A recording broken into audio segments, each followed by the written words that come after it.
Hi everyone. My name is Arpit Amrute और पिछले video में हमने डिस्कस किया था कि हमारी सीक्वेंस क्या होती है। ओके। इस सीक्वेंस में भी हमने देखा था कि फर्स्ट nth टर्म क्या होती है। तो nth टर्म में हमने देखा कि यदि कोई a1 की बात करे तो हमने बोला कि a1 मेरी फर्स्ट टर्म हो गई। करेक्ट। फर्स्ट टर्म हो गई।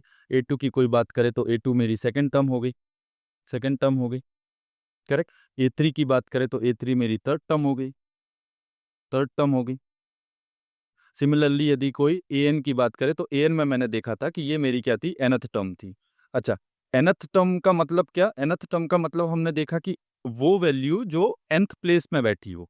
करेक्ट। ये बात हमने देखी थी कि यदि कोई वैल्यू nth प्लेस में बैठी है, ऐसे मैंने असाइन किया था। हमने सीक्वेंस में ही देखा था कि सीक्वेंस मेरी अरेंजमेंट होती है, तो अरेंजमेंट में मुझे प्लेस की ज़रूरत होती है। तो उसमें मैंने देखा कि कोई वैल्यू यदि फर्स्ट प्लेस में बैठी है तो मैंने उसको बोलिया फर्स्ट टर्म हो गई। कोई वैल्यू यदि सेकंड प्लेस में बैठी है तो उसको मैंने बोला कि वो सेकंड टर्म हो गई। कोई वैल्यू यदि थर्ड प्लेस में बैठी है तो थर्ड प्लेस में बैठी है तो मैंने उसको बोला कि ये मेरी क्या होगी, ए3 होगी और थर्ड टर्म हो गई। सिमिलरली यदि कोई वैल्यू ऐसे ही nth प्लेस में बैठ जाए, तो nth प्लेस में बैठ जाए तो उस टर्म को मैंने बोला कि भाई ये मेरी an है जो nth टर्म कहलाएगी। उसके बाद मैंने देखा कि सीरीज क्या होती है। तो सीरीज में हमने देखा कि चलो भाई हमारे पास यदि कोई सीक्वेंस है a1 a2 a3 and so on till an, तो हम एक और सीरीज बनाने की कोशिश कर रहे हैं। एक और सीरीज बनाने की कोशिश कर रहे हैं और उस सीरीज में हमने बोला कि जो मेरा फर्स्ट टर्म होगा ना वो a1 के द्वारा गवर्न होगा। जो मेरा सेकंड टर्म होगा s2, वो क्या होगा, a1 प्लस a2 के द्वारा गवर्न होगा। जो मेरा थर्ड टर्म होगा s3 वो क्या होगा, वो a1 plus a2 plus a3 के द्वारा गवर्न होगा। सिमिलरली यदि मैं इसके nth टर्म की बात करूं तो जो मेरा nth टर्म होगा वो sum of nth term of this first sequence होगा। करेक्ट। सो nth टर्म मेरा गवर्न होगा a1 plus a2 plus a3 plus a4 and so on till an। ये हमने देखा था। उसके बाद हमने देखा कि प्रोग्रेशन क्या होता है। और प्रोग्रेशन में हमने देखा कि प्रोग्रेशन क्या होता है। प्रोग्रेशन में हमने देखा कि ये भी एक टाइप की सीक्वेंस होती है सर। ये भी एक टाइप की सीक्वेंस होती है। बट यहाँ पे कंडीशन क्या आ जाती है? कंडीशन ये आ जाती है कि इस सीक्वेंस में कोई हम एक्सप्लिसिट फॉर्मूला दे देते हैं। तो इसी सीक्वेंस में हम यदि कोई एक्सप्लिसिट फॉर्मूला दे दें एक्सप्लिसिट फॉर्मूला दे दें, तो वो जो हमारी न्यू सीक्वेंस बनती है उसको हमने बोला कि भाई ये प्रोग्रेशन हो गई। अब फॉर एग्जांपल यदि कोई ने बोला कि सर आप अपना explicit formula N equal to 3n² plus 2 के द्वारा दो। तो ये मेरा मैंने क्या बोला कि भाई इसका जो फर्स्ट टर्म होगा, सेकंड टर्म होगा, थर्ड टर्म होगा, फोर्थ टर्म होगा और nth टर्म होगा, वो इस फॉर्मूला को सेटिस्फाई करेगा। इसका मतलब यदि कोई बोलेगा कि अब मुझे बताओ कि मेरा फर्स्ट टर्म क्या होगा, तो फर्स्ट टर्म क्या होगा, तो हमने बोला कि सर आपको क्या करना है, आप जस्ट n इक्वल टू 1 यहाँ सब्स्टिट्यूट कर दो। तो जैसे ही मैंने n इक्वल टू 1 सब्स्टिट्यूट किया तो मुझे वो मिल गया 5। अब किसी ने बोला कि भाई सेकंड टर्म होगा तो क्या होगा, तो मैंने क्या बोला कि जस्ट आप यहाँ पे क्या करो, n इक्वल टू 2 सब्स्टिट्यूट कर दो। तो जैसे ही मैंने 2 सब्स्टिट्यूट किया तो मुझे क्या मिला, 3 × 4 plus 2 which is nothing but what, मुझे मिल गया 14। करेक्ट। सिमिलरली मैंने a3 कैलकुलेट कर लिया, सिमिलरली मैंने a4 कैलकुलेट कर लिया। तो यदि कोई सीक्वेंस एक्सप्लिसिट फॉर्मूला के द्वारा गवर्न हो जाए तो वो सीक्वेंस मेरी प्रोग्रेशन बन जाती है। ये मैंने देखा। तो और इस सीरीज में ही मैंने एक रूल और देखा कि यदि मेरे पास Sn दिया है, करेक्ट, यदि मेरे पास Sn दिया, फॉर एग्जांपल Sn मेरा मेरा है Sn 2n²। मैंने बोल दिया कि Sn मेरा 2n² के जैसे डिफाइन होता है। तो मैं यहाँ से सिंपली Sn-1 निकाल सकता हूँ। करेक्ट। यहाँ से Sn-1 निकाल सकता हूँ। तो in this case Sn-1 will be what, 2 times n-1 whole square. तो मेरे पास Sn है, Sn-1 है। तो हमने लास्ट वीडियो में ही देखा था कि हमारा Sn और Sn-1 को यदि हम सब्ट्रैक्ट कर दें, Sn में Sn-1 सब्ट्रैक्ट कर दें तो जो वैल्यू हमारे पास आई वो मेरी क्या थी, an थी। यहाँ तक हमने पिछले वीडियो में डिस्कस कर लिया था। तो आज हम क्या करने वाले हैं, आज हम कुछ सवाल देख लेते हैं, कुछ क्वेश्चंस देख लेते हैं based on this Sn-1 property. Okay. तो देखते हैं कि ये क्वेश्चन क्या बोल रहा है। ये क्वेश्चन बोल रहा है कि if the sum of n terms of a sequence is given by this. Okay.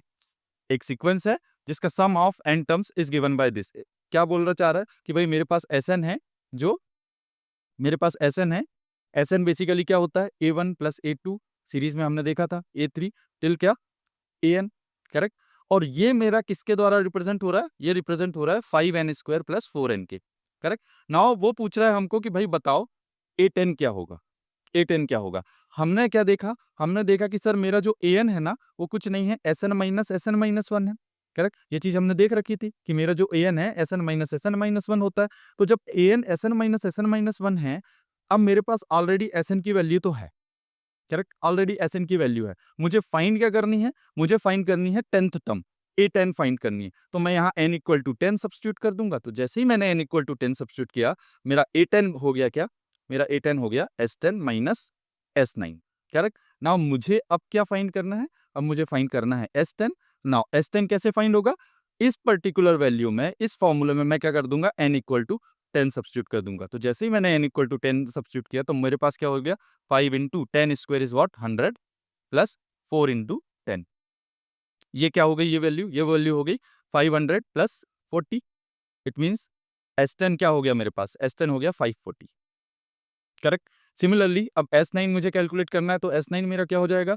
5 into 9 square plus 4 into 9, correct. Now 5 into 9 square means 5 into 81 plus 4 into 9 means what? 4 into 9 means 36, correct. Now मुझे क्या करना है? ये total value क्या हो जाएगी? 405 plus 36, correct. So in total if I see what will be this value, so it will be 14441, correct. तो मेरा यहाँ पे A10 क्या हो जाएगा? मेरा A10 हो जाएगा S10 वैल्यू ऑलरेडी मेरे पास है, वो क्या हो गई? 540। और S9 वैल्यू ऑलरेडी मेरे पास है, वो हो गई मेरे पास क्या? 441। सो मेरा S10 हो जाएगा 540 माइनस 441, करेक्ट।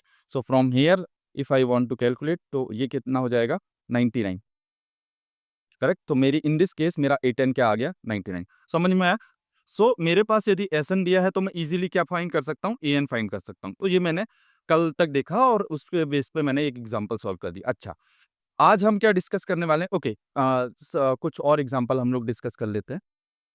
कुछ और एग्जांपल हम लोग डिस्कस कर लेते हैं इस सीक्वेंस के ऊपर, ओके, और इस प्रोग्रेशन के ऊपर। फिर हम लोग आगे डिस्कस करेंगे कि हमको करना क्या है, ठीक है। तो इस एग्जांपल में इसने क्या बोला कि यदि मेरे पास कोई फंक्शन है fn जो नेचुरल नंबर से r में डिफाइन हुआ है, और ओके, और हमने ही देखा था कि यदि कोई फंक्शन नेचुरल नंबर से r में डिफाइन होता है, तो वो जो फंक्शन बना उसी को हम सीक्वेंस बोल देते हैं। उसका जो nth टर्म है और जो function n x equal to n पे जो वैल्यू दे रहा है, वो इसके जैसे डिफाइन हो रहा है। तो ये क्वेश्चन क्या बोल रहा है कि भाई मुझे बता दो कि a5 क्या होगा और a10 क्या होगा, करेक्ट। सो लेट्स सी कैसे करेंगे। तो मेरे पास दिया क्या है? मेरे पास दिया है कि an मेरा डिफाइन होता है n upon 2n plus 1 whole square से। मुझे क्या फाइंड करना है? a5 फाइंड करना है। तो मैं क्या करूंगा? n इक्वल टू 5 यहाँ सब्स्टिट्यूट कर दूंगा। तो जैसे ही मैंने n इक्वल टू 5 सब्स्टिट्यूट किया, तो मेरा क्या हो गया? 5 अपॉन, यहाँ हो गया 2 इंटू 5 प्लस 1 होल स्क्वायर। तो ये कितना हो गया? 5 upon 11 whole square. This is nothing but 5 upon 121, correct. तो मेरा a5 क्या हो गया? a5 हो गया 5 अपॉन 121। सिमिलरली मैं a10 भी कैलकुलेट कर सकता हूँ। तो a10 मेरा क्या हो जाएगा? जस्ट मुझे n equal to 10, n equal to 10 मेरे इस फॉर्मूले में सब्स्टिट्यूट करनी है। तो मैंने जैसे सब्स्टिट्यूट किया, तो मेरे पास क्या हो गया? 10 upon 2 into 10 plus 1 whole square. तो ये क्या हो गई वैल्यू? 10 upon 21 whole square, that is nothing but 10 upon 441। Understood? यदि मेरे पास nth टर्म हो, तो मैं इजीली कोई भी टर्म फाइंड कर सकता हूँ। इवन दो यदि मुझे उसने सम ऑफ n टर्म दे दिया, तो मैं वहां से भी क्या कर सकता हूँ? मैं वहां से भी मेरा an फाइंड कर सकता हूँ। अच्छा, एक और एग्जांपल है मेरे पास। इस एग्जांपल में क्या बोल रहा है कि the sequence defined by a1 equal to this, a1 and a2 equal to 1 and an equal to an minus 1 plus an minus 2, okay. Then find an plus 1 upon an for n equal to 1 2 3 4 5। So let's see इसको हम कैसे solve करेंगे। तो क्या बोला यहाँ? यहाँ बोला कि भाई मेरी एक सीक्वेंस है जिसका फर्स्ट टर्म मेरा 1 है, सिमिलरली सेकंड टर्म भी मेरा क्या है? 1 है, करेक्ट। और उसने बोला मेरा जो nth टर्म होगा वो सम ऑफ प्रीवियस 2 टर्म होगा। इट मींस nth टर्म जो होगा an minus 1 plus an minus 2 के जैसे डिफाइन होगा। अच्छा, इसका क्या मतलब है सर? अच्छा, यदि कोई बोले कि मेरा थर्ड टर्म क्या होगा, तो थर्ड टर्म मेरा कुछ नहीं होगा, a1 प्लस a2 हो जाएगा, करेक्ट। यदि किसी ने मेरा फोर्थ टर्म क्या होगा, तो फोर्थ टर्म अब क्या हो जाएगा? a2 प्लस a3 हो जाएगा। किसी ने बोला फिफ्थ टर्म क्या होगा सर, तो फिफ्थ टर्म क्या हो जाएगा? a3 प्लस a2 हो जाएगा, sorry a4 plus, 1 second, a4 plus a3 हो जाएगा। सिमिलरली सिक्स टर्म की यदि कोई बात करे, तो वो मेरा हो जाएगा a5 प्लस a4। अंडरस्टूड? इसका मतलब क्या कि जो आने वाली टर्म है वो प्रीवियस 2 टर्म का क्या है? एड ऑन है। और ये जो सीक्वेंस है ना, इसी सीक्वेंस को हम फिबोनाची सीक्वेंस भी बोलते हैं। अच्छा, पूछा क्या है हमें? हमें पूछा है कि सर आप वैल्यू बता दो an प्लस 1 अपॉन an क्या होगा? तो हम कैसे देखेंगे? चलो, an plus 1 upon an for n equal to 1 2 3 4 5। तो मतलब मुझे फाइंड क्या करना है? फर्स्टली मुझे फाइंड करना है n equal to 1 means a2 upon a1 find करना है। तो मेरा a2 अपॉन a1 क्या होगा? फिर मुझे क्या फाइंड करना? अच्छा, a2 upon a1 means what? a2 value है 1, a1 वैल्यू है 1, तो ये कितना हो जाएगा? 1 ओनली। फिर मुझे क्या फाइंड करना है? a3 upon a2। So a3 upon a2 means what? अच्छा, a3 क्या है मेरा? a1 प्लस a2, और a1 और a2 की वैल्यू क्या है? 1 प्लस 1। तो मेरा क्या हो गया? 2। सो यहाँ हो जाएगा 2, और a2 की वैल्यू क्या है? 1। सो अब मेरा a3 अपॉन a2 क्या हो गया? 2। सिमिलरली सिमिलरली मुझे क्या देखना है फिर? a4 upon a3। सो a4 अपॉन a3 मेरा क्या हो जाएगा? अच्छा, a4 की वैल्यू क्या है? मैं यहाँ से निकाल सकता हूँ। मेरी a2 की वैल्यू क्या हो गई? मेरी a2 की वैल्यू है 1 सर, और a3 की वैल्यू क्या है? 2। सो ये वैल्यू क्या हो जाएगी? 3। तो यहाँ पे मेरी वैल्यू क्या आ जाएगी? 3/2। करेक्ट? सिमिलरली मैं फाइंड कर सकता हूँ कि a5 अपॉन a4 क्या होगी? सो a5 अपॉन a4 मेरी क्या हो जाएगी? a5 की वैल्यू मैं यहाँ से निकाल लूँगा, तो a4 की वैल्यू है 3, a5 की वैल्यू है 2, सो सॉरी, a4 की वैल्यू है 3 एंड a3 की वैल्यू मेरे पास क्या है? 2। सो ये टोटल वैल्यू क्या हो जाएगी? 5। सो मेरा आंसर क्या हो जाएगा? 5/3। करेक्ट? सिमिलरली मैं यहाँ पे वैल्यू फाइंड कर लूँगा a6/a5 की, तो a6 की वैल्यू हो जाएगी क्या? a5 प्लस a4, सो a5 की वैल्यू हो गई 5, और a4 की वैल्यू हो गई 3, तो ये टोटल वैल्यू क्या हो गई? 8। सो यहाँ पे 8/5 मेरा वैल्यू आ जाएगा। करेक्ट? सो हमें बस क्या करना है? हमें बस नंबर का वैल्यू रखते जाना है, आंसर लेके आते जाना है। अच्छा, अच्छा, इसके बाद हम क्या डिस्कस करेंगे? अच्छा, हमने प्रोग्रेशन देखा, तो प्रोग्रेशन में हम अपने पर्पस के लिए क्या-क्या चीज़ पढ़ने वाले हैं? हम लोग देखने वाले हैं कि भाई अरिथमेटिक क्या प्रोग्रेशन क्या होती है, फिर उसके बाद हम देखेंगे कि जियोमेट्रिक प्रोग्रेशन क्या होती है, फिर उसके बाद हम देखेंगे कि हार्मोनिक प्रोग्रेशन क्या होती है, फिर उसके बाद हम देखेंगे कि अरिथमेटिक जियोमेट्रिक प्रोग्रेशन क्या होती है। ठीक है? तो आज हम डिस्कस करेंगे कि अरिथमेटिक प्रोग्रेशन होती क्या है बेसिकली। अच्छा, उससे डिस्कस करने के पहले कुछ चीजें समझ लेते हैं। ठीक है? तो यहाँ पे जो अरिथमेटिक सीक्वेंस है ना, यहाँ पे हमें दो चीजों की जरूरत पड़ेगी। वो होता है मेरा फर्स्ट टर्म, और सेकंड होता है कॉमन डिफरेंस। अच्छा, ये कैसे होगी? चलो डिस्कस करते हैं आगे। ठीक है? ओके, सो अरिथमेटिक प्रोग्रेशन। अच्छा, example, let's discuss with the example. तो फॉर एग्जांपल मेरे पास एक सीक्वेंस है ऐसे, जो डायरेक्टली हो रही है 1 2 3 4 5 6 एंड सो ऑन। अच्छा, मैंने यहाँ पे कोई मेहनत नहीं किया, जस्ट नेचुरल नंबर की सीक्वेंस लाके रख दिया। ठीक है? अब इस सीक्वेंस की प्रॉपर्टी क्या है? अच्छा, यदि मैं बोलूँ सर कि आप क्या करो, second term minus first term करो, तो मुझे वैल्यू क्या मिल जाएगी? 1। Correct? Similarly second term minus I mean third term minus second term करो, तो मुझे वैल्यू क्या मिल जाएगी? अगेन 1। सिमिलरली यदि कोई बोले सर इस बार मैं क्या करता हूँ, fourth term minus third term करता हूँ, तो मुझे वैल्यू अगेन मिल जाएगी 1। सिमिलरली यदि मैं कोई nth टर्म निकाल लूँ यहाँ पे, तो nth टर्म ऑब्वियसली क्या हो जाएगी यहाँ पे? फर्स्ट टर्म 1 है, सेकंड टर्म 2 है, थर्ड टर्म 3 है, फोर्थ टर्म 4 है, फाइव टर्म 5 है, सिक्स टर्म 6 है, सो nth टर्म मेरी n हो जाएगी। करेक्ट? और an-1 टर्म क्या हो जाएगी? an-1 टर्म की कोई बात करें तो ये n-1 हो जाएगी। करेक्ट? यदि यहाँ पे मैं बात करूँ कि सर यदि मैं जो nth टर्म है उसको n-1th टर्म से सब्ट्रैक्ट कर दूं, तो मेरी वैल्यू क्या होगी? तो इन दिस केस क्या हो जाएगी? n-1 which is nothing but what? 1। Correct? इसका मतलब मैंने क्या देखा कि मैं जब भी दो कॉन्जिक्यूटिव टर्म का डिफरेंस देख रहा हूँ, जब भी कोई कॉन्जिक्यूटिव टर्म का डिफरेंस देख रहा हूँ, करेक्ट, तो वो जो वैल्यू आ रही है मेरी, हमेशा क्या आ रही है? कांस्टेंट आ रही है। करेक्ट? हमेशा कांस्टेंट आ रही है। अच्छा, ये तो इस एग्जांपल की बात हुई। यदि मैं एक और एग्जांपल देखूं कि मेरे पास ये है 1 3 5 7 देन 9 एंड सो ऑन। अब यहाँ पे मैं बात करूं, तो इस टर्म माइनस 3 माइनस 1 क्या हो गया? 1 हो गया। Third term minus second term क्या हो गया? सॉरी, 2 हो गया। ये मेरा 2 हो गया, ये भी मेरा क्या हो गया? 2 हो गया। फ्रॉम 7 माइनस 5 मैंने देखा, तो ये भी मेरा क्या हो गया? 2। 9 माइनस 7 देखा, तो ये भी मेरा क्या हो गया? 2। तो यहाँ पे क्या हो रहा है? वो जो कांस्टेंट डिफरेंस आ रहा है, वो 2 2 2 2 2 2 आते जा रहा है हर एक एंट्री के बाद। इट मीन्स मैंने जब second term minus first term देखा, अच्छा, सेकंड टर्म को फर्स्ट टर्म से घटाया तो मेरी वैल्यू आ गई 2। फिर मैंने थर्ड टर्म को सेकंड टर्म से घटाया तो अगेन 2 आ गई। फिर मैंने फोर्थ टर्म को थर्ड टर्म से घटाया तो अगेन 2 आ गई। करेक्ट? तो मैंने यहाँ पे देखा कि भाई ये एक स्पेशल टाइप की सीक्वेंस है। करेक्ट? एक स्पेशल टाइप की प्रोग्रेशन है। वहाँ हो क्या रहा है कि हर आगे वाला जो टर्म है, वो पीछे वाले टर्म से एक कांस्टेंट डिफरेंस और एक कांस्टेंट वैल्यू से बढ़ता जा रहा है। करेक्ट? कांस्टेंट वैल्यू से बढ़ता जा रहा है। तो इस टाइप की जो सीक्वेंस होती है, इस टाइप की जो सीक्वेंस होती है जो इस प्रॉपर्टी को सेटिस्फाई करती है कि मैंने कोई भी दो कॉन्सिक्यूटिव टर्म लिया और एक पर्टिकुलर डायरेक्शन में यदि सब्ट्रैक्शन किया तो वो जो वैल्यू आई मेरे पास वो यदि कांस्टेंट आ जाए तो ऐसी वैल्यू को मैं, ऐसी सीक्वेंस को और ऐसी प्रोग्रेशन को मैं क्या बोल देता हूँ, अरिथमेटिक प्रोग्रेशन बोल देता हूँ। अच्छा, इसकी डेफिनेशन देख लेते हैं हम कि अरिथमेटिक प्रोग्रेशन की डेफिनेशन क्या होती है। तो यहाँ पे क्या बोला कि if in a progression, okay, obvious सी बात है हम प्रोग्रेशन, टाइप्स ऑफ प्रोग्रेशन पढ़ रहे हैं, तो यदि प्रोग्रेशन में the difference between any two consecutive term, any two consecutive term, मेरे पास A1 A2 A3 A4 A5 till AN terms थी। ओके, मेरे पास A1 A2 A3 A4 A5 till AN terms थी। करेक्ट। मैंने क्या बोला कि रेंडमली कोई भी दो कॉन्जिक्यूटिव टर्म उठा लो आप, रेंडमली। तो मैंने बोला कि सर इन दिस केस मैं क्या करूं, A7 और A6 उठाऊं। रैंडमली दो कोई भी कॉन्जिक्यूटिव टर्म उठाया और मैंने इसका डिफरेंस देखा। तो मैंने इसका डिफरेंस देखा तो वो क्या हो गया, A7 माइनस A6। अच्छा, यहाँ पे दो चीजें हो सकती। कोई बोलेगा कि सर आप कॉन्जिक्यूटिव टर्म का ही तो डिफरेंस देख रहे हैं, तो आप A7 माइनस A6 ही क्यों कर रहे हैं, आप A6 माइनस A7 भी कर सकते हैं। करेक्ट, ये भी कर सकते हैं, बढ़िया बात बोल दी सर, ये भी कर सकते हैं। बट हम यहाँ क्या करेंगे, अच्छा ऐसा यदि हम कर दें तो इस एग्जाम्पल में ही क्या हो जाएगा, हमने तो पहले 2 माइनस 1 देखा था, यदि मैं यहाँ पे 1 माइनस 2 करूँ तो मेरा तो कौन डिफरेंस जो होगा वो चेंज हो जाएगा, ऑब्वियस सी बात है चेंज हो जाएगा, माइनस का फर्क आ जाएगा उसमें। करेक्ट। तो हमें ये नहीं करना है, हमें क्या करना है, एक पर्टिकुलर डायरेक्शन फिक्स कर देनी।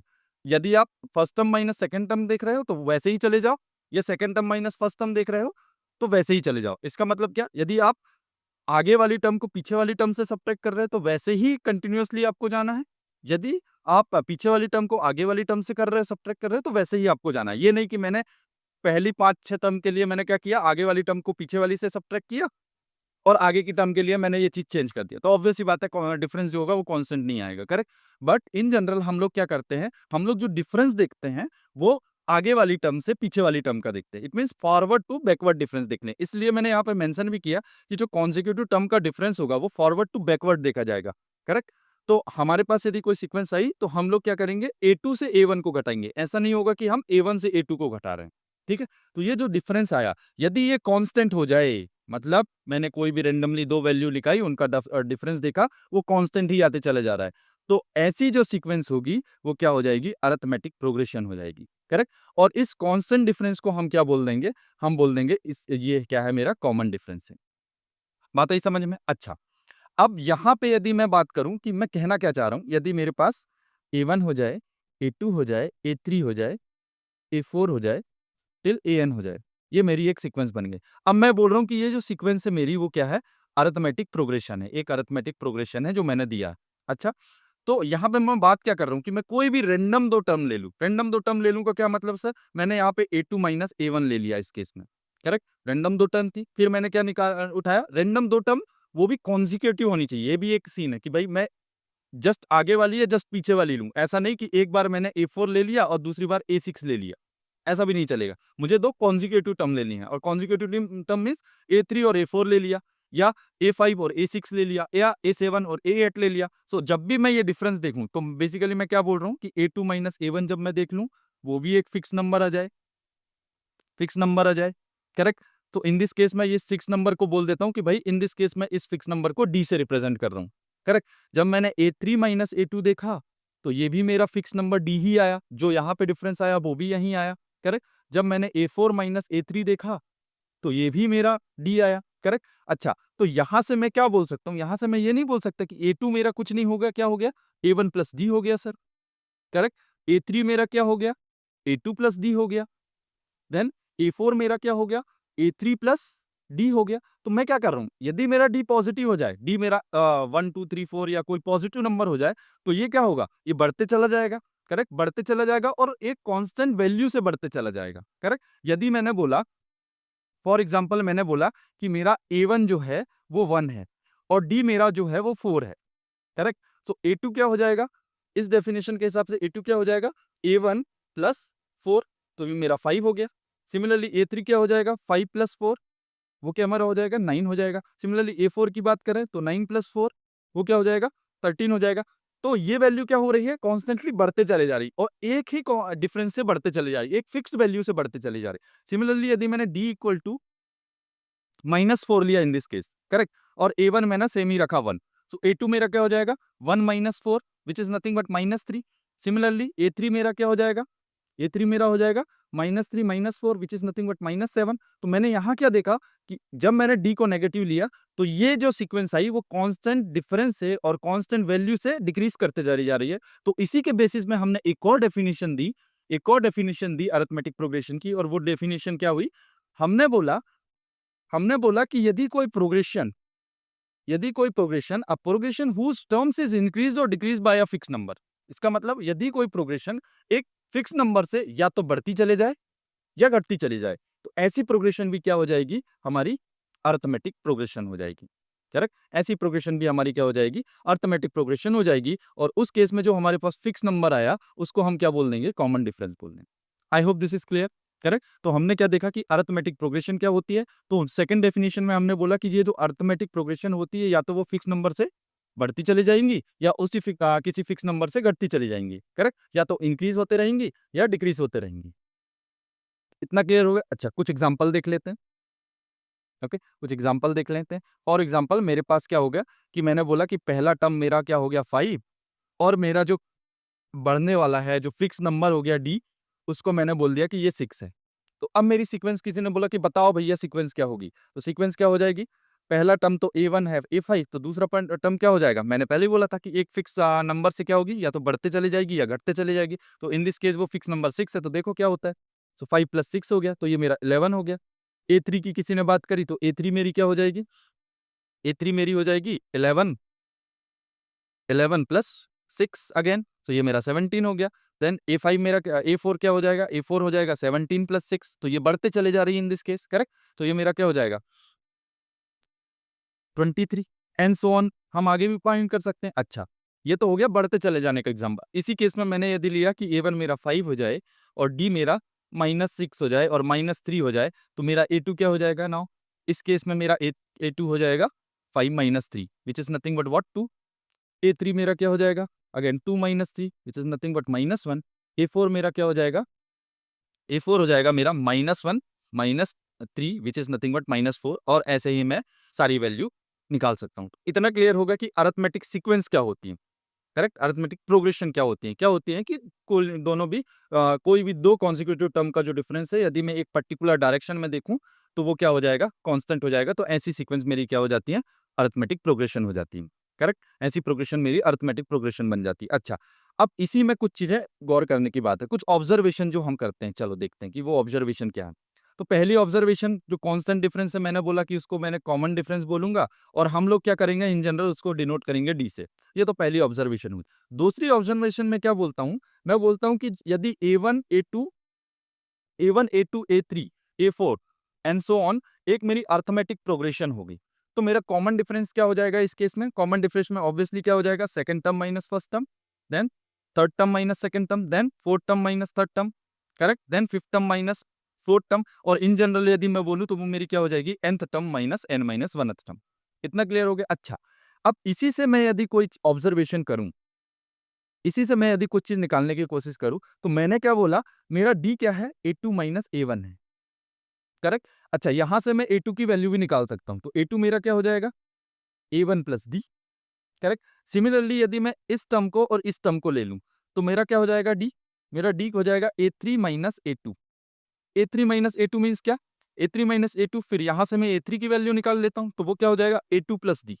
करेक्ट, A2 + D हो जाएगा। नाउ A2 की वैल्यू तो मैंने पहले ही निकाल रखी है सर, वो मेरी A1 + D थी, तो मेरा क्या हो गया, A1 + D that is nothing but A1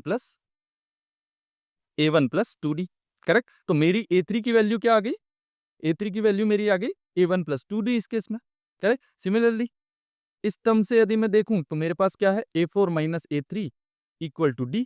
इसका मतलब A4 मेरा क्या हो जाएगा, A3 + D, A3 + D, वो मेरा क्या हो जाएगा, नाउ A3 की वैल्यू A1 + 2D थी, तो A1 + 2D + D which is nothing but A1 + 3D। Correct, similarly यदि मैं कैलकुलेट करूं तो मेरा A5 क्या हो जाएगा, A1 + 4D। करेक्ट, A6 क्या हो जाएगा, A1 + 5D। We can see the pattern right. A2 के लिए मेरा 1D आया था, A1 + 1D आया था। A3 के लिए मेरे पास A + 2D आया, A1 + 2D आया था। A4 के लिए मेरा A1 + 3D आया। तो हम क्या देख रहे हैं, यदि यहाँ मेरा 4 है, यदि यहाँ मेरा 4 है तो यहाँ एक कम है, करेक्ट। तो यहाँ यदि 3 है तो यहाँ भी एक कम है, यहाँ यदि 2 है तो यहाँ एक कम है। मल्टीप्लीकेशन और कोफिशिएंट ऑफ दी क्या हो रहा है, एक कम हो रहा है। सिमिलरली यदि सिमिलरली 5 के लिए क्या हो जाएगा 4, 6 के लिए क्या हो जाएगा 5, करेक्ट। सो यदि मैं इस A1 को एक फिक्स कर दूं और D को एक फिक्स कर दूं, A1 और D को फिक्स कर दूं, तो मैं नहीं कह सकता कि मैं इसकी सारी टर्म जनरेट कर दूंगा, करेक्ट। मैं इसकी सारी टर्म जनरेट कर दूंगा। तो मैंने बोला कि यदि मेरी A1 जो है, जो फर्स्ट टर्म भी है, उसको मैंने बोला कि A1 मेरी क्या है, फर्स्ट टर्म है, और जो मेरी क्या हो गई, A हो गई, ये मेरी फर्स्ट टर्म हो गई। और D को मैंने बोल दिया कि ये मेरा कॉमन डिफरेंस है, करेक्ट। तो अब मैं क्या बोलूंगा कि A2 तो मेरा A1 प्लस D थी ना, तो A2 क्या हो जाएगा, A प्लस D हो जाएगा। सिमिलरली A3 क्या हो जाएगा, A plus, since A1 plus 2D था तो यहाँ पे A प्लस 2D हो जाएगा। A4 क्या हो जाएगा, A प्लस 3D हो जाएगा। और सिमिलरली यदि मैं इसकी nth टर्म की बात करूं, सिमिलरली मैं इसकी nth टर्म की तब बात करूं, तो वो मेरी क्या हो जाएगी, A प्लस एक कम, n तो एक कम, सो एक कम means n minus 1 into D. इसी को हम बोलते हैं कि nth term of an AP, and this is also known as nth term of an AP, nth term of an AP, of an AP whose first term is A, first term is A and D is what, common difference. I hope this is clear. इसका मतलब क्या देखा मैंने कि ये जो arithmetic progression है ना, वो टोटली डिपेंड करती है कि मेरी ए की वैल्यू क्या है और डी की वैल्यू क्या है। एक बार मेरे पास फर्स्ट टर्म और कॉमन डिफरेंस आ गया तो मैं पूरी की पूरी सीक्वेंस जनरेट कर सकता हूँ। ओके, सो सिमिलरली यहां देख लेते हैं कि if A is first term, इसी की बात मैं कर रहा था कि यदि मैं मेरी ए जो है वो फर्स्ट टर्म हो जाए, डी मेरा कॉमन डिफरेंस हो जाए, तो जनरल एपी जो होगी, जो जनरल एपी होगी, वो मेरी कैसे गिवन होगी, A plus D, A plus 2D, A plus 3D, A plus N minus one into D. तो वहां पे मैंने क्या बोला कि ये तो मेरा फर्स्ट टर्म हो गया, ये मेरा सेकंड टर्म हो गया, ये मेरा थर्ड टर्म हो गया, ये मेरा क्या हो गया फोर्थ टर्म, और ये मेरा क्या हो गया nth term, correct. So from here itself we will say that okay, nth term of an AP is given by an equal to a plus n minus 1 into d, correct. तो यहीं पे कोई पूछ सकता है सर कि अच्छा बताओ, यदि किसी अरिथमेटिक प्रोग्रेशन का किसी अरिथमेटिक प्रोग्रेशन का जो फर्स्ट टर्म है वो मेरा 5 हो जाए, करेक्ट, फर्स्ट टर्म हो गया 5, और जो मेरा कॉमन डिफरेंस है वो क्या हो जाए, कॉमन डिफरेंस मेरा हो जाए 8।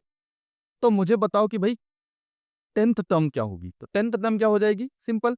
सो A10 क्या हो जाएगा, अब an मेरा a plus N minus 1 into d है, तो A10 क्या हो जाएगा, a plus 9 into d, correct. Now a value क्या है मेरी, a वैल्यू मेरी 5 है, करेक्ट। 5, 9 तो आ ही जाएगा, d वैल्यू मेरी 8 हो गई, जस्ट कैलकुलेट कर लो तो मेरी वैल्यू क्या हो जाएगी, A10 वैल्यू आ जाएगी, करेक्ट। सो ये क्या हो जाएगी 72 plus 5 that is nothing but 77। सो मेरी A10 की वैल्यू क्या हो गई 77, करेक्ट। तो ऐसे ही हम कोई भी टर्म फाइंड कर सकते हैं यदि मेरे पास common term, I mean first term और कॉमन डिफरेंस हो तो। चलो इसी के बेस पे ये एग्जांपल ट्राई करते हैं। तो क्या बोल रहा है, find the nth term of this AP whose first term is 20। I mean this AP उन्होंने हमें दे दिया है, यहां से हम पता कर सकते हैं कि मेरी फर्स्ट टर्म क्या है, a इक्वल टू 20। मुझे क्या फाइंड करना है, nth टर्म मुझे फाइंड करनी है। तो फर्स्ट टर्म मेरी हो गई a equal to 20, correct. So common difference मेरा क्या हो जाएगा, कॉमन डिफरेंस फर्स्ट टर्म ये है, सेकंड टर्म, अच्छा ये मेरी फर्स्ट टर्म है, ये मेरी सेकंड टर्म है, ये मेरी थर्ड टर्म है, करेक्ट। और ये AP है, उन्होंने दे रखा है। तो मेरा कॉमन डिफरेंस D क्या होता है, मेरा D होता है, D मेरा क्या होता है, A2 माइनस A1, या आप कैलकुलेट कर लो A3 माइनस A2, करेक्ट। तो यहां से मैं D कैलकुलेट कर लूंगा, तो A2 वैल्यू हो गई 77/4, A1 वैल्यू है 20, तो मेरे पास क्या आ जाएगा 77 minus 80/4 that is nothing but -3/4, correct. तो डी वैल्यू मेरे पास हो गई -3/4। मेरे पास अब डी वैल्यू है और ए वैल्यू है, तो ए वैल्यू मेरे पास हो गई 20, डी वैल्यू मेरे पास हो गई -3/4। नाउ ए वैल्यू मेरे पास आ गई, डी वैल्यू मेरे पास आ गई, करेक्ट। मुझे क्या चाहिए, nth टर्म चाहिए, तो nth टर्म क्या हो जाएगी, a plus N minus 1 into d, correct. A value मेरे पास हो गई 20, n minus 1 into d value is what, -3/4। तो यहां से मेरे पास क्या आ जाएगा, 20 प्लस 20 प्लस और 20 माइनस 3/4 टाइम्स n प्लस 3/4। तो मेरे पास ये क्या हो जाएगा, 80 83, सो 83/4 माइनस 3/4 टाइम्स n, तो ये मेरी हो गई nth टर्म। क्या है नाउ दूसरी बार में वो मुझे क्या बोल रहा है, मुझे बोल रहा है कि आप इसकी फर्स्ट नेगेटिव टर्म क्या होगी वो बता दो, फर्स्ट नेगेटिव टर्म दे दो कि क्या है। तो फर्स्ट नेगेटिव टर्म के लिए मुझे क्या करना है, बेसिकली मुझे an लेस देन 0 चाहिए ना।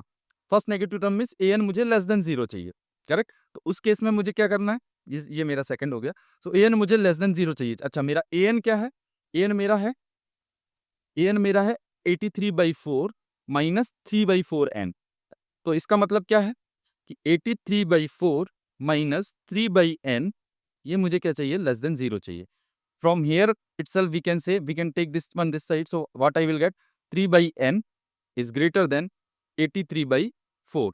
इसका मतलब क्या, n must be greater than 83/3, correct. और 83/3 मतलब क्या, 83/3 मतलब क्या, 27 point something we will get, right, because 27 3 जा 81, so 27 point something we will get। तो मुझे क्या चाहिए, यदि मैं n जो होगा वो 27 से बड़ा ले लूं, करेक्ट, 27 point something से बड़ा ले लूं, करेक्ट, n जो है 27 point something से बड़ा ले लूं, तो जो मेरे पास टर्म आएगी, करेक्ट, जो टर्म आएगी वो मेरी क्या होगी, नेगेटिव टर्म होगी। तो पहला जो टर्म होगा 27 से बड़ा, वो क्या हो जाएगा, 20th टर्म हो जाएगा, 20th टर्म हो जाएगा, राइट, 20th टर्म हो जाएगा। तो मैं यदि n इक्वल टू 28 ले लूं, n इक्वल टू 20th ले लूं और n इक्वल टू 28 ले लूं, तो मेरी जो an होगी वो क्या होगी, नेगेटिव टर्म होगी, करेक्ट। सो मुझे क्या होगा, यदि फर्स्ट नेगेटिव टर्म यदि कोई बात कर रहा है, तो फर्स्ट नेगेटिव टर्म मेरी कब होगी, जब मैं n equal to n equal to 28 ले लूंगा, ओके।